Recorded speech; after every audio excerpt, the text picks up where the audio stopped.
Selamat datang kembali di sesi deep dive kita. Hari ini, kita punya sesuatu yang menarik nih. Diagram nameplate motor listrik 3 fasa yang Anda bagikan. Kelihatannya sih cuma stiker ya, tapi sebenarnya ini kayak peta penting gitu. Nunjukin gimana motor ini fleksibel banget. Misi kita kali ini ya bongkar aja ini. Gimana sih motor ini dirancang biar bisa adaptasi sama sumber listrik beda-beda, dan apa artinya buat Anda. Oke, kita langsung aja ya. Nah, info pertama nih, ada tulisan 4 pol. Ini soal kecepatan putar motornya kan? Betul sekali. Jumlah kutub sama frekuensi listrik itu yang nentuin kecepatan sinkron motor. Itu kecepatan ideal medan magnet putarnya. Ada rumusnya sih, kira-kira kecepatan RPM sama dengan 120 kali frekuensi Hz dibagi jumlah kutub, gitu. Oke. Jadi kalau 4 kutub, frekuensi standar kita kan 50 Hz, nah kecepatan sinkronnya itu jadinya 120 kali 50 dibagi 4. Hasilnya 1.500 RPM. Tapi di nameplate ini kok tulisannya 1450 RPM ya? Kenapa beda gitu? Nah, itu dia. 1.450 RPM itu kecepatan aktualnya pas motor kerja bawa beban penuh. Jadi, ada selisih sedikit, nah selisih ini namanya slip. Ini fenomena biasa kok di motor induksi. Si rotor, bagian yang muter itu, emang selalu agak ketinggalan dari medan magnet stator. Oh, slip ya namanya. Oke. Jadi 1450 RPM itu kecepatan kerja benerannya. Masuk akal. Terus di situ ada daya keluaran juga 10 HP atau 7,5 kW sama frekuensi 50 Hz. Nah, ini nih bagian paling serunya dari sumber Anda. Ada keterangan dual voltage. Bisa 380V atau 415V.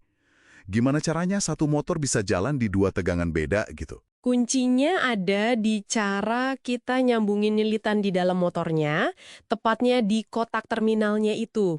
Nameplate ini nunjukin dua cara sambung, delta, simbolnya segitiga itu, delta, sama star atau bintang, simbolnya Y.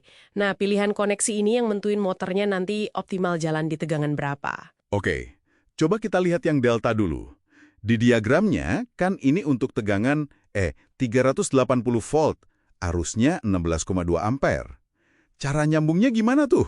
Sumber listrik L1, L2, L3 masuk ke terminal U1, V1, W1. Terus pakai plat jumper itu loh, lempengan logam kecil itu kan ya? Iya betul, jumpernya. Nah, jumper itu nyambungin U1 ke W2, V1 ke U2, sama W1 ke V2. Gitu kan? Apa yang terjadi di dalam motornya pas disambung gini? Iya, persis gitu sambungannya. Nah, kalau koneksi delta, intinya setiap lilitan motor itu dapat tegangan penuh antar fasa dari jala-jala, atau line voltage kalau istilahnya. Dalam kasus ini ya 380V itu. Karena dapat tegangan penuh, arusnya jadi cenderung lebih tinggi. Makanya tadi 16,2 ampere kan? Oke. Jadi lilitannya langsung kena 380V. Paham. Sekarang kita ke konfigurasi kedua, yang star atau bintang. Ini buat tegangan lebih tinggi, 415V. Tapi arusnya malah lebih rendah, 14,9 ampere. Sumber listriknya sama ya, ke U1, V1, W1. Tapi jumpernya beda nih. Kali ini malah menyatuin 3 terminal lain. U2, V2, sama W2 dijadiin satu. Kenapa ini bikin arusnya turun? Nah, betul. Pas U2, V2, W2 disatuin gitu. Itu membentuk titik netral atau titik bintang. Akibatnya apa? Tegangan yang diterima tiap lilitan, phase voltage namanya, itu nggak sama lagi kayak tegangan antar fasa jala-jala, line voltage tadi. Secara hitungan, tegangan perlilitannya itu jadi line voltage dibagi akar 3, kira-kira cuma 58% dari 415V itu. Oh gitu. Nah, karena tegangan perlilitannya lebih rendah, ya arusnya otomatis ikut turun juga. Makanya tadi cuma 14,9 ampere. Jadi bedanya di situ ya, tegangan yang diterima lilitan internalnya. Menarik banget. Penurunan arus di star ini pasti ada gunanya dong ya di lapangan? Tepat sekali. Ini pintar banget dimanfaatin. Salah satu aplikasi paling umum itu di Star Delta Starter. Star Delta Starter. Wah, saya pernah dengar itu. Sumber Anda juga ninggung kan ya? Tujuannya pasti buat ngurangin lonjakan arus pas motor baru nyala itu ya. Kan gede banget tuh biasanya. Persis, itu dia gunanya. Jadi pas pertama dinyalarin, motor induksi itu kan bisa narik arus, gede banget, 5-8 kali lipat arus normalnya.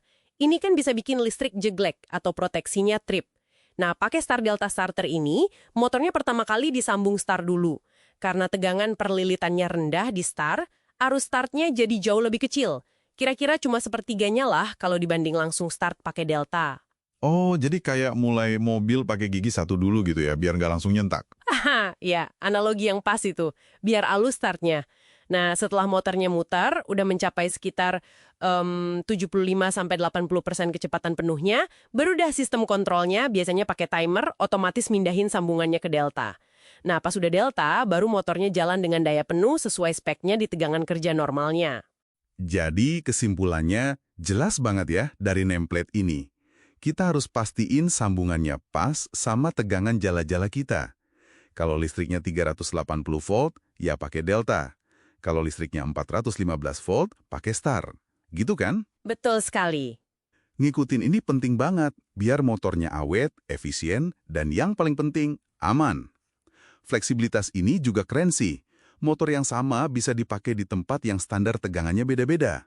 Luar biasa ya. Cuma dari satu label kecil gitu, tapi informasinya padat banget.